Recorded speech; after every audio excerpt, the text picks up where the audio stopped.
Começou, não foi? Tá mostrando aí, Jamil? Tá gravando? Tá gravando. Show. Vê, a nossa primeira aula de redação, que eu trago um PDF, tudinho.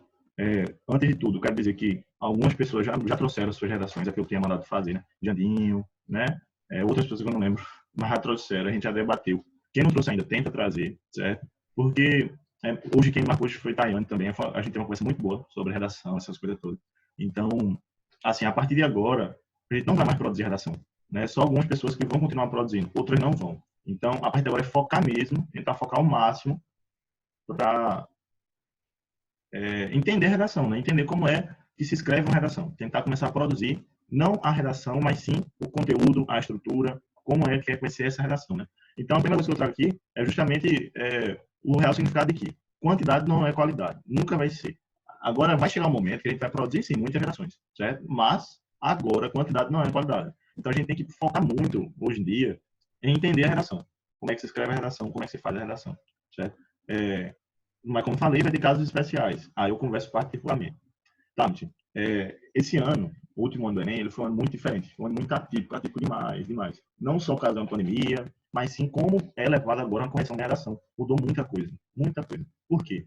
Há um tempo atrás, o estilo correto de se fazer uma redação, ninguém sabia. Era tipo, pega livro, vai ler, assiste jornal, faz isso, faz aquilo, que a prática vai levar à perfeição, que seria, né, produzir e escrever uma redação para o Enem. Antigamente não era um texto dissertativo argumentativo, antigamente não tinha textos de apoio, né, eles davam dois temas, você escolhia um, né, e era bem assim, é bem diferente a pegada de hoje em dia. Hoje em dia está mudando de novo. Passou um grande período de tempo em que era fácil fazer uma redação e agora está muito mais difícil. Todo ano está se tornando difícil. A galera pensou que o tema do ano passado foi fácil, certo? E muita gente caiu de verdade, porque não foi fácil. Não é todo mundo que consegue falar. Tem um problema que atinge cerca de 70% da população mundial. Então, fica muito mais difícil a cada ano se fazer uma redação. Então, esse é a nossa meta, né? Deixa eu adicionar aqui. Essa é a nossa meta para esse ano. Né? Fazer uma redação topada. A gente já sabe que a gente não tenta adivinhar tema nenhum, nunca. Isso nunca é meta. A gente aprende a falar sobre qualquer tema, certo? Esse é o objetivo. Essa imagem aqui que eu estou falando é que quando vocês começarem a produzir uma redação, o máximo é fazer uma redação por semana. Quando começarem a produzir daqui a 2 meses, 3 meses, cada um tem sua velocidade, né? Então, depende da pessoa. Ó, vamos lá.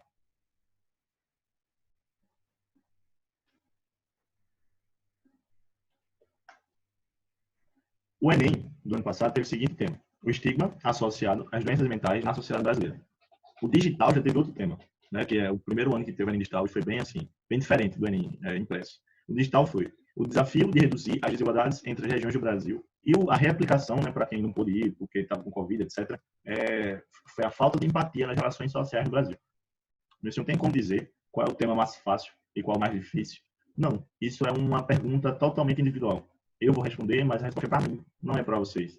Depende, tem tema que a pessoa sabe muito mais do que outro. A pessoa sabe informação sobre um tema e não sabe sobre outro. Mas foram 3 temas muito importantes, que eu nunca pensei que iria cair, certo? Mas já deu para perceber que a banca não leva em consideração a política do momento. Então isso já é um ponto positivo para a gente.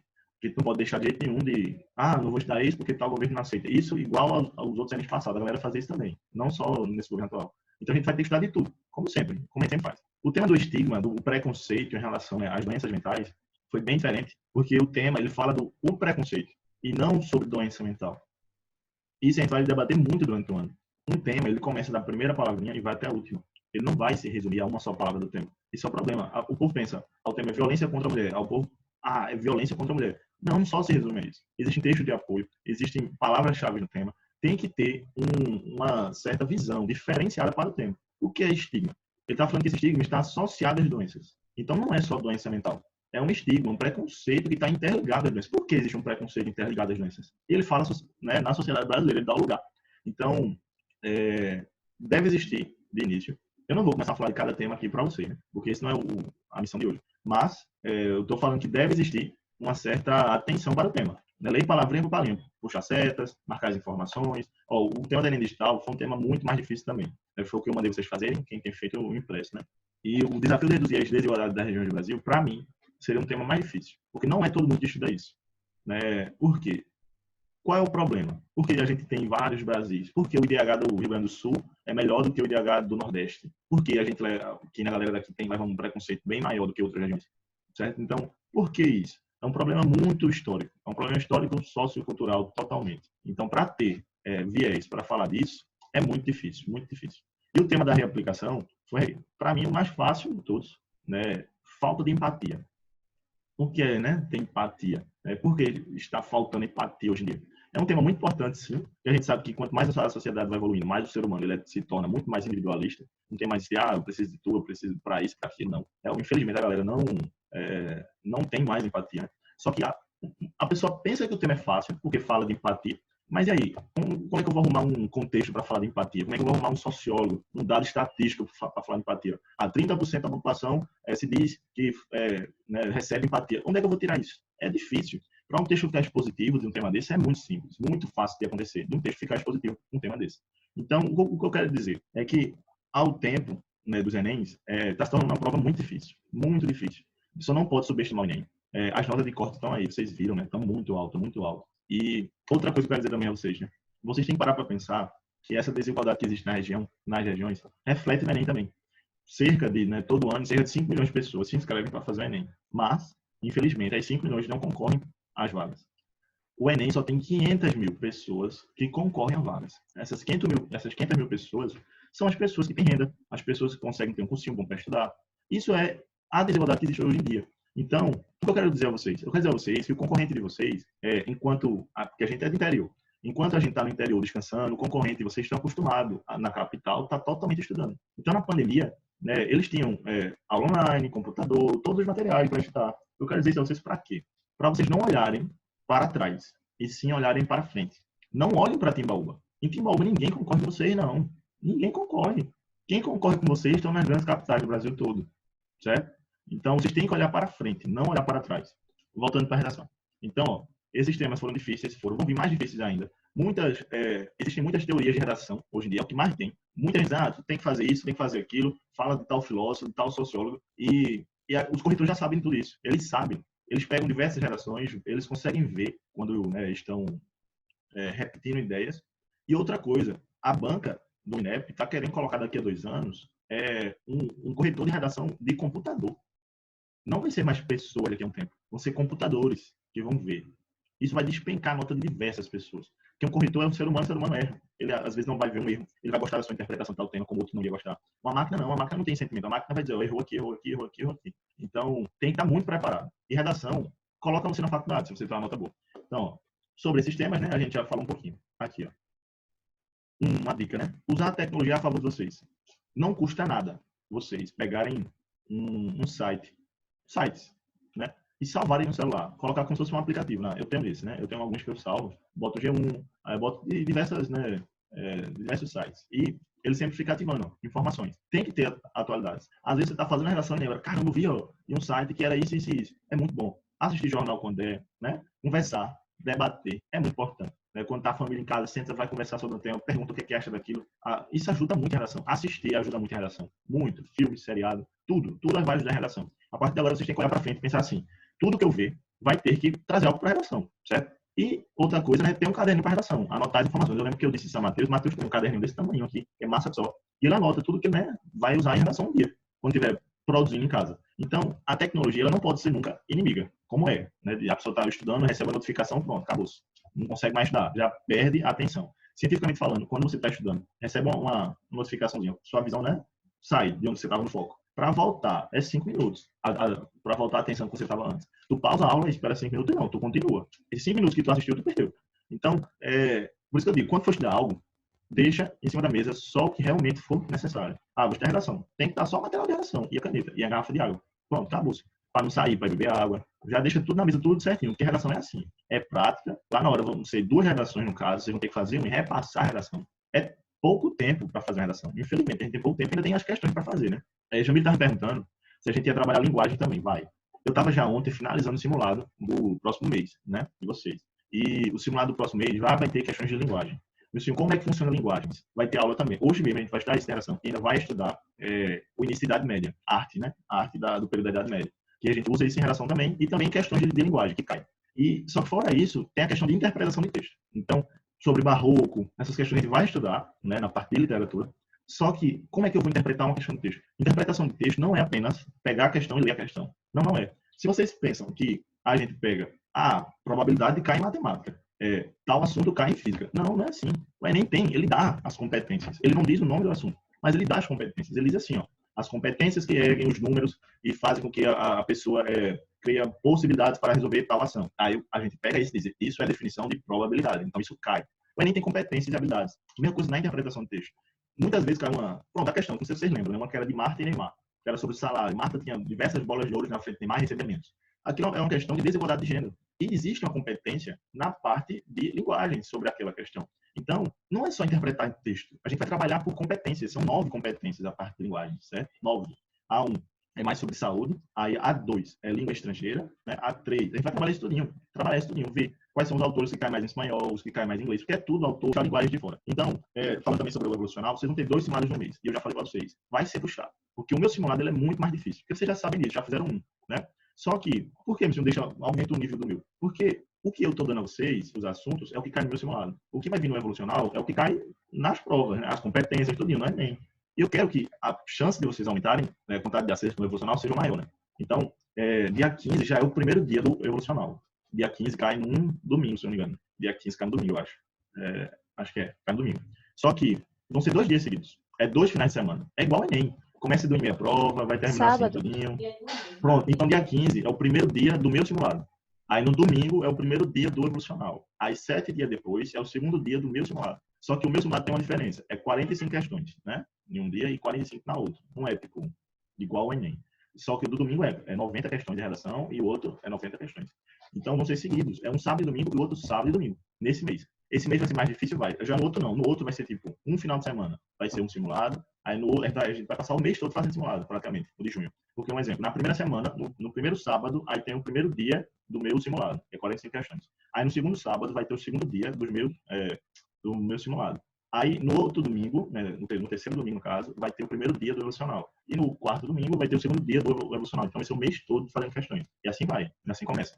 Então, é se preparar para fazer, porque ir estudando. Meu senhor, eu trago para vocês os assuntos que mais caem e os mais relevantes. Vai ter aula na semana que às vezes não vai ter assunto. Por quê? Porque é necessário ainda revisar o que eu tenho, certo? Biologia era para ser assim. Só que biologia já é muito conteúdo, não posso. Toda semana é um assunto novo. Segunda-feira a gente vai estudar, vai entrar em bioenergética. Bioenergética é um assunto complexo, tão grande, eu vou tentar dar 50% dele aqui. Porque bioenergética, a gente vai estudar, era uma alteração, né, mas está sendo de tudo. Bioenergética, a gente vai estudar respiração celular, fotossíntese, fermentação, quimiossíntese. Então, eu vou tentar dividir bioenergética em 2 aulas só, 2 segundas-feiras, o que é praticamente impossível, mas vou tentar. E vai ser muita informação. E é fazer resumo e estudar. Tá, voltando para cá. No final eu falo os avisos, vai ficar melhor. Opa. Tá aqui. Ó, vê. A qualidade dos argumentos é responsável por convencer o leitor ou ouvinte e aceitar a tese de quem produz o texto. Em proposta de textos dissertativos argumentativos, está em jogo a capacidade do produtor de expor uma situação problema, apresentando a tese, uma opinião, sobre o fato e articulando com argumentos fortes e coerentes. Então, a redação do Enem, como eu já falei para vocês na primeira aula, é justamente convencer o leitor. Vocês vão ter que convencer. O leitor vai ter que estar lendo e vai dizer, caramba, eu concordo com ele, velho. Ele realmente está falando, tipo, o problema do Brasil. O Brasil está passando por isso mesmo. Do mesmo jeito que se você botar uma teoria que não faz ele ser convencido, você vai trabalhar para baixo. Mesmo a sua tendo coesão e coerência. Essa é a bronca. Tem que convencer o leitor, certo? O leitor tem que ser convencido. Você vai ter que fazer ele pensar igual a você. Ah, meu senhor, eu tenho uma opinião A, o leitor tem uma opinião B. O que eu tenho que fazer? Eu tenho que fazer que o leitor deixe a B e opine igual a A. Esse é o problema de fazer uma redação. Às vezes você tira um 800, um 700. Por quê? Porque você fez uma redação muito boa, mas não convenceu. Esse é o problema. O corretor que corrigiu sua redação, ele não pensa igual a você, mas sabe que você sabe sim escrever. Entendeu? Aí essa é a diferença. O que, né, acontece muito. Mas, ó, temos que convencer o leitor. Sempre, sempre. Vocês vão tentar me convencer o ano todo, quando tiverem fazendo a redação de vocês. Ó, o afastamento do tema proposto implicará a perda de pontos, ou a atribuição da nota zero, e a consequente eliminação do processo. Uma das formas de evitar que isso aconteça é estar atento à diferença entre assunto e tema. O assunto tem um caráter abrangente, né? Totalmente abrangente. O tema restringe, especifica, delimita o assunto. Como assim? Vamos pensar um pouquinho. Assunto e tema. O assunto, vou dar um tema aqui. A persistência da violência contra a mulher no Brasil. O assunto é o geral, é a violência contra a mulher. O tema é a persistência da violência. Então, eu tenho que analisar isso. Eu não só vou falar de um assunto, eu não só vou falar do tema, eu tenho que juntar os dois. Eu tenho que realmente juntar. Eu não posso só falar de violência contra a mulher, eu tenho que falar da persistência dessa violência, que é contra a mulher. Certo? A competência 2. A competência 2 avalia-se se, né, quem domina da estrutura do texto, compreende o que a banca propôs com relação ao tema e, né, se a pessoa apresenta a argumentação consistente, a partir de um repertório sociocultural produtivo, legítimo e pertinente. Aí que está. Produtivo, legítimo e pertinente. O que é um texto produtivo, né, basicamente? Ó, deixa eu voltar para cá. Ainda não. Ó, o que é sim, a é de 0 a 200, porque é a pontuação de cada competência, né? São 5 competências, C1, C2, C3, C4, C5, e cada uma vale 200 pontos. Sim, um texto produtivo, né? O texto produtivo vai ser aquele texto que, ao decorrer dele, você só vai somando. O corredor vai, caramba, massa, tá batendo, tá se encaixando as peças. Então, esse é um texto produtivo, né? Legítimo é um texto verdadeiro. É um texto que realmente tem informações verdadeiras, né? E pertinente vai ser um texto que realmente vai dar uma ideia assim, na cabeça do corretor. Ele vai dizer, caramba, aí, realmente, esse cara aí tá bem, assim, evoluído para as outras redações que eu corrigi. Então, vai ganhar mais pontos por isso. Acontece isso? Acontece. Ó, compreender a proposta de redação significa que o candidato deve ler atentamente todos os comandos da prova. O enunciado introdutório que delineia a proposta de produção de texto e todos os textos motivadores. Não apenas ler, o participante deve obedecer o que é proposto. Aí isso aqui que é importante. Não é só ler não, camarada. Vem um tema muito fácil. Vou nem ler os textos depois, vou fazer. A chance de você fugir esse tema é imenso, imenso. O que aconteceu com um amigo meu? O tema sobre a democratização do acesso ao cinema, meu amigo não leu os textos, pensou que era fácil. E foi falar que era para estar no cinema o obeso, o cego, o mudo, o surdo. Mas não, o tema não era sobre isso. Alguém falou? Eu tô falando. Tá estando? Pode falar, pode falar. Minha net caiu de novo, velho. Tá tudo travado. Tá voltando agora? Não. Vou sair e vou entrar no. Eu tô te escutando completamente bem. Mas eu não te vejo, tipo, tu já passou o slide? Já, tô em outro slide já. Então, o meu tá aqui. Usa a tecnologia em seu favor. Oxi, sério? Tá ligado? O meu tá assim. Eu já passei em 5 slides depois desse. Pronto. Tá travado. Olha, tu tá perto do teu roteador? Tô. Putz, então é um contato de internet mesmo. Mas tu tá usando que celular? Tô usando o computador, pô. Hã? Tô usando o computador. Computador, né? Pode ser que seja isso. Tenta entrar na ligação pelo celular. Número. Entendeu? Uhum. Mas tu me escuta, né? Escuta. Show.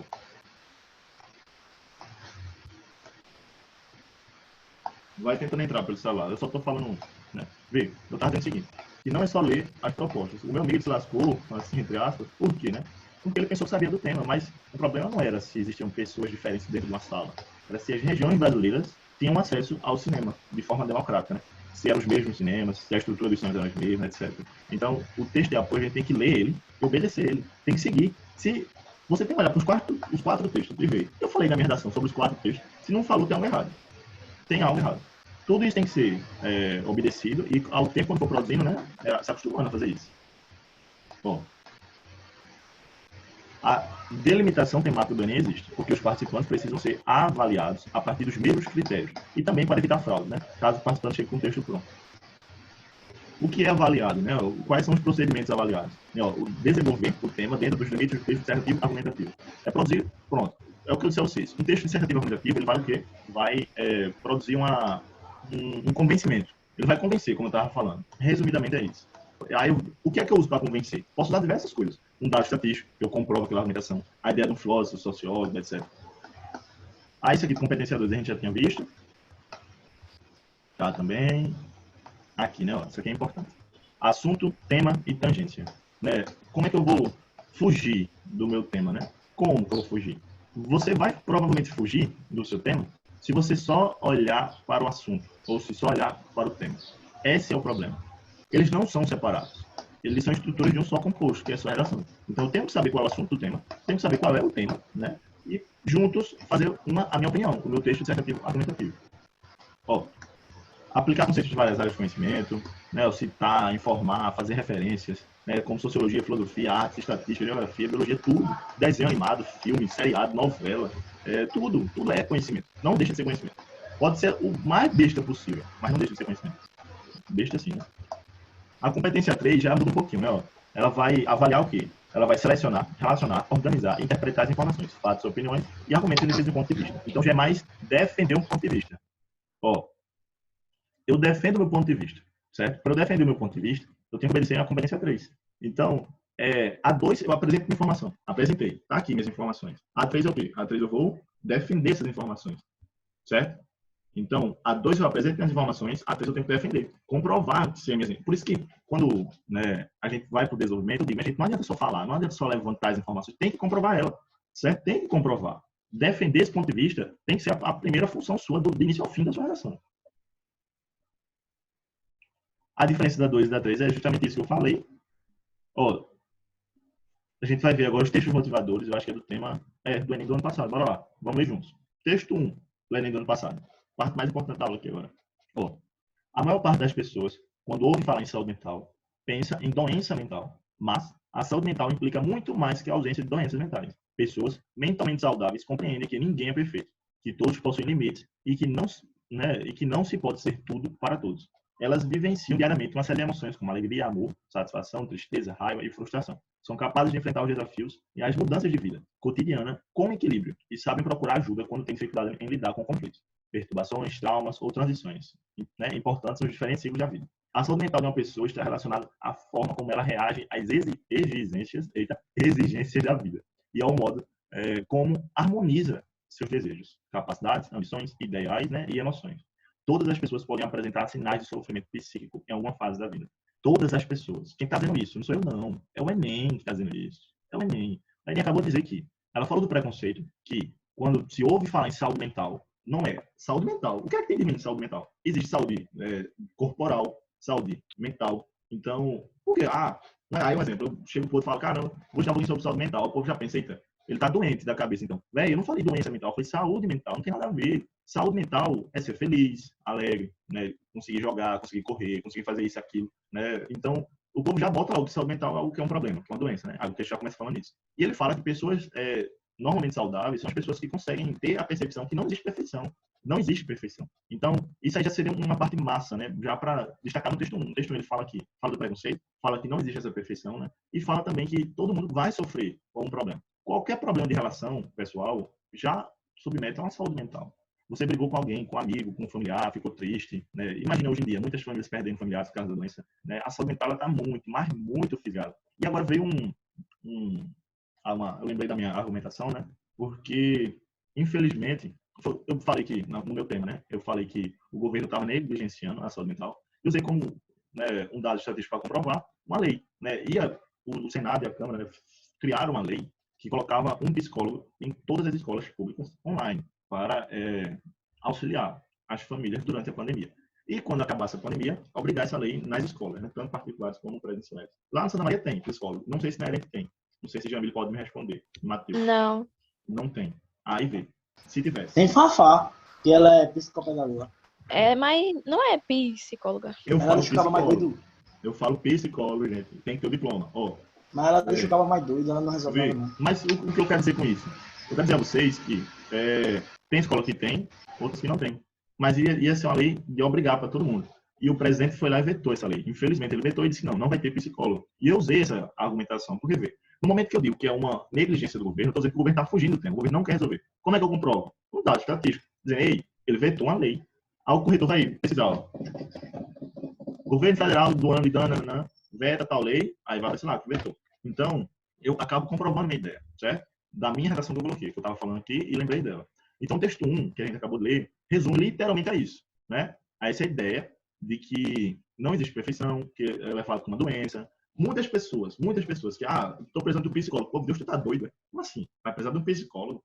Hoje em dia, literalmente, assim, a gente aprende que no romantismo existe o mal do século, né? Mas o mal do século de hoje em dia é justamente a falta de uma boa saúde mental. A galera não tem. É muita gente com diversos problemas que acabam precisando de uma certa ajuda e essa ajuda não vem. O problema está ali. De onde vai ter essa ajuda? Da família, do Estado, de onde? Texto 2. Texto 2 do Enem fala o seguinte, ó. Ele vai explicar o que é estigma. Muita gente olhou o que é estigma. O pessoal ficou na hora da prova assim, o que é estigma? Que eu não sei o que é estigma. A galera não sabia o que era estigma. Mas não precisava saber. O texto diz, ó. A origem da palavra estigma aponta para marcas ou cicatrizes deixadas por feridas. Por extensão, em um período que remonta à Grécia Antiga, passou a designar também as marcas feitas com ferro em brasa, em criminosos, escravos e outras pessoas que se desejava separar da sociedade correta e honrada. Essa mesma palavra muitas vezes está presente em tratamentos psiquiátricos. No lugar de marca de ferro, relegamos preconceito, falta de informação e tratamentos precários. Há pessoas que sofrem de depressão, ansiedade, transtorno bipolar e outros transtornos mentais graves. Achar que a manifestação de um transtorno mental é frescura está relacionado à ideia de felicidade, a um ideal de felicidade que não é igual para todo mundo. A tentativa de se encaixar nesse modelo cria distância. Peraí, só um minuto. Cria distância dos sentimentos reais. E quem os desmonta é rotulado, o que progressivamente dificulta a interação social. É aqui que redes sociais de enorme popularidade mostram uma face cruel, né? Desempenhando um papel de validação da vida perfeita e criando um ambiente em que tudo deve ser mostrado em seu melhor ângulo, fora dos holofotes da internet. Porém, transtornos mentais mostram-se mais presentes do que se imagina. Pode falar, Matheus.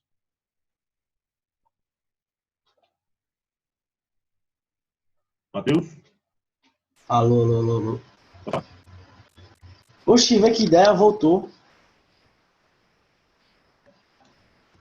Pera, tô perdido aqui agora. Nossa, bugou, calma. Não tô vendo mais nada. Eu vou entrar pelo celular, viu? Ó, o texto 2 fala que existem pessoas diferentes e a classe social da pessoa acaba... Não, o texto 2 começa falando do que é estigma. A história da palavra estigma. Que dá para entender o que é uma cicatriz que dói. Uma metáfora. Isso é muito fácil de entender. E ele fala que também depende da, né, sociedade. Existem pessoas que, por renda, né, acabam achando que é frescura, algo do tipo, né? E, infelizmente, isso acontece. Por quê? Porque a sociedade que é declarada pobre, que vive na pobreza, infelizmente não acaba achando que não tem tempo para ter essas frescuras. Então, quando um filho, né, um sobrinho, alguém da família está passando por esses problemas, eles não recebem o que eles deveriam receber por causa da cultura, né, do que já passou certa família. E isso é muito difícil de mexer, né? Muito difícil. Ó, texto 3. Vizinho. Pode falar.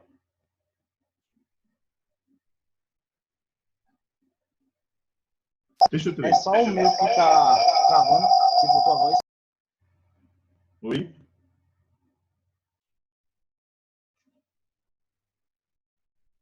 É só o meu que tá travando tua voz? Você é só o quê? É só o teu. Sabe o que é isso? É a internet. Porque a internet daqui que eu coloquei é muito, muito boa mesmo. Aí... O que é? Tá dando ressonância, Matheus. Ó, tu tá com o PC e o celular ao mesmo tempo. Tu tem que sair de um e ficar só no outro. Fica só no celular. Isso a gente vai estar em física. Taine, boa tarde. Essa é só a primeira parte da aula e tá sendo gravada, viu? Matheus, tá aí? Alô, alô, alô, alô. Ó, então bora lá. O texto 3 trouxe dados estatísticos pra gente brincar. Literalmente, dados estatísticos. Ó, Socorro Brasil. Ele fala logo o seguinte: Socorro Brasil. O Brasil tá pedindo socorro. Ele fala que, quando ele escreve isso, está dizendo que isso é um problema muito evidente no Brasil, né? Aí ele fala: 322 milhões de pessoas vivem com depressão em todo o mundo. E o senhor não posso copiar essa informação, não pode. Mas você sabe, a população mundial está batendo 8, né, bilhões. Então, eu posso calcular uma porcentagem. Não é? 308 bilhões é 100%. 322 milhões, ou 320, ou 300 mil, é quantos por cento? Já sei a porcentagem da população. Aí ele fala o seguinte: mais de 11,5 milhões de brasileiros têm depressão. Eu sei a população do Brasil. Eu sei a população do Brasil. E sei quantos ele está falando. Calculo porcentagem. Isso não é cópia de informação. Precisa fazer isso, meu senhor? Nesse caso, eu fiz. Por quê? Porque esses dados todinho que esse texto botou, eu sabia. Aí eu pensei, caramba, eu sei que o Brasil tem mais de, né, quase 12 milhões de brasileiros que sofrem de depressão. Ele já botou aqui. Então, se eu botar o que eu sei que é igual a esse, vai dar plágio, né? Vai dar algo do tipo. Alfinete, agora lascou. Aí eu calculei porcentagem. Ligeiramente. Aí ele bota aqui, ó. Hoje, a depressão é a doença mais incapacitada do mundo. O Brasil é o país mais depressivo da América Latina. Isso eu também já tinha noção já. Depressão é a segunda causa, né, de afastamento do trabalho do mundo. Isso já é outra relação. Imagina você não saber de nada do que falar. Eita, eu sei o que eu falo no D1, mas eu sei o que eu falo no D2. Fala da depressão junto com o trabalho. O capitalismo é uma sociedade, né, que faz com que a pessoa trabalhe muito e acaba desenvolvendo esses problemas. A gente estudou em Durkheim o suicídio. A gente viu que existe um tipo de suicídio que faz com que a pessoa acabe, né, chegando a esse momento porque se acha incapaz por causa do trabalho, da renda que ganha. Ó, aí aqui fala, o número de mulheres afetadas pela depressão é 30% mais elevado que o dos homens. Ele fala o gênero, é muita informação. $1 trilhão é o valor da perda econômica mundial gerada pelas consequências dos transtornos mentais. 1 trilhão. Sabe o que é 1 trilhão? Velho, é muito dinheiro. Muito dinheiro. Muito. Então, meu senhor, ele deu muitas informações. Eu não posso usar nada disso aí. Se você não usar, você vai estar sendo, né, tipo, besta. É ótimo usar isso aí. Meu senhor, cadê eu vou dizer que essa informação é de onde? O próprio texto diz. Todos os dados foram divulgados pela Organização Mundial da Saúde, OMS. Acabou-se. Então, eu mudo a informação e publico o que é da OMS? É, dado mesmo. Por quê? Presta atenção. 1 de 2 é 50%. Não é? Mas essa continha básica. Diversos jornais, para não copiarem a mesma informação, falam o seguinte. Imagina, Tayane, ela tem R$1, mas ela tinha 2. Então, ela perdeu 50% do que tinha, da riqueza dela. Aí eu sou o jornal A, vou dizer, ó, bomba, Tayane acaba de perder 50% de sua renda. Era R$2. Vê como 50% parece que é muito maior do que imagina. Outro jornal já diz, Tayane perdeu R$1. É o mesmo, a mesma informação. Só que uns jornais querem com um motivo, outros jornais querem com outro motivo. E essa é o que acontece hoje em dia. Então, temos que saber brincar com essas informações. Isso no final do ano a gente vai trabalhar com isso. Mas quando vocês forem produzir, né, quando forem produzindo, vocês vão já tentando fazer algo do tipo. Ó, estamos no finalzinho já. Existe a palavra direcionadora, a palavra especificadora e a palavra, né, que é a da mercadora do lugar, né, a marcadora do lugar e de tempo. Você não tem que decorar isso. Não, eu só estou querendo dizer a vocês que todo tema vai ter, dizendo aonde você tem que ir, para onde tem que ir e até onde tem que ir, até que ponto eu tenho que parar. Todo tema vai ter isso. Ó, deixa eu botar aqui. Ó, o tema do ano passado. Entendo o comando. O estigma associado às doenças mentais na sociedade brasileira. Ó, para onde ir? Por onde ir, na verdade, né? O estigma. Eu tenho que começar falando desse preconceito. Então, o meu contexto seria falando de um preconceito, uma sociedade totalmente perversa, né? Por isso que eu botei o Coringa, porque eu não sabia, eu não sou fã, eu assisto o filme por assistir, mas pelo que eu vi que Coringa é um reflexo da sociedade, velho. Tudo que Coringa faz no filme é o que a sociedade faz com ele só reflete um preconceito relacionado a problemas psicológicos. Então, ele acaba sendo um reflexo da sociedade, de um preconceito. Então, o estigma, ele é, né, por onde começar, né? Aí vem associado às doenças mentais. Né? É para onde eu tenho que ir, né? E até onde? Sociedade brasileira. Ou seja, eu não posso falar muito de outros países, problemas mentais em outros países. Eu posso utilizar como exemplo, mas não fugir. Ele quer saber do Brasil. Todas as informações, os textos de apoio foram falando do Brasil. O tema é o Enem do Brasil. Existem, um exemplo. O tema, deixa eu ver, se eu não me engano, o tema de empatia não falava do Brasil. Deixa eu ver. Só para ter essa confirmação. Tem, pode ver. Brasil. Todos os temas deles falam de Brasil. Isso não quer dizer que você não pode usar um dado estatístico da Europa. Pode. Você não pode ficar falando dele o tempo todo, certo? Ó, para finalizar, aqui tem os últimos temas que caíram, né? E, ó, veio 2013. Efeitos da implantação da lei seca. Não é falando da lei seca, é os efeitos que ocorreu depois que implantou a lei seca. Publicidade infantil em questão no Brasil. É um tema aberto. Publicidade infantil. Você vai escolher se você vai falar das consequências da publicidade, da importância da publicidade. É um tema aberto. Se torna mais fácil? Não mesmo. A persistência da violência contra a mulher é a persistência da violência. Caminhos para combater o racismo. Eu não quero saber do racismo, eu quero saber o que é que eu tenho que fazer para acabar com ele, para lutar contra o racismo. Caminhos para combater a intolerância, mesma moeda. Desafios para a formação educacional de surdos no Brasil. E aí? Manipulação do comportamento do usuário. Como é essa manipulação? Democratização do acesso ao cinema, né? E os 3 últimos temas que a gente já debateu. Então, essa foi a aula inicial de redação, certo? Eu vou parar, começar de novo, para a gente ir agora para a arte da literatura, e depois eu vou falar um pouquinho, né, de algumas informações. E é isso. Começar a trabalhar a redação, começar a ter um caderninho de redação também, certo? Porque é importante, sim, ter. Porque redação vai ser, sim, um notão que vai colocar vocês na faculdade. A nota de redação tira muitos concorrentes da sua frente. Cerca de 1% de quem fez Enem tira acima de 900. 1% pode tirar acima de 900. É pouca coisa. Então, vocês estarão dentro dos 1% se continuar nessa pegada. Milcinho, próxima aula a gente começa a estrutura, já. Vou falar a importância de vocês de ter uma estrutura, de como começar a escrever, certo? Vocês não vão produzir redação, não tem essa de produzir redação agora, não tem motivo para quê. E é isso, certo? Então, bye para vocês. Até já já. 5 minutos de intervalo para a gente voltar, certo? Vou parar de gravar aqui.